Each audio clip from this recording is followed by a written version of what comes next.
We're often entranced by those who have what we don't: riches, popularity, position, and power. We want to befriend cool moms, hipsters with ironic mustaches, and supervisors who can get us to the next step on the corporate ladder. We relate to them differently, even though we know we shouldn't. Our problem is one of perception.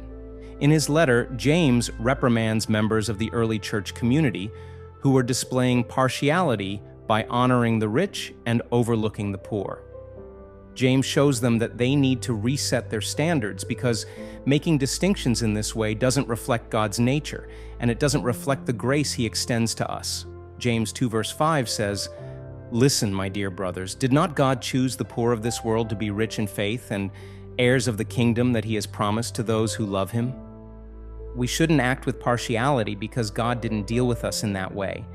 We don't deserve God's love, yet he, in his perfect holiness, chose to give it to the unpopular, the uncool, the dirty, and the undeserving, which is all of us.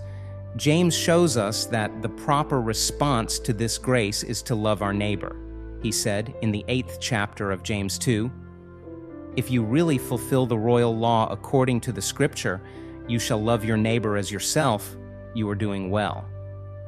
Brought into a new community of faith based on grace, Christ followers aren't meant to live by the judgment-based standards of their old way of being.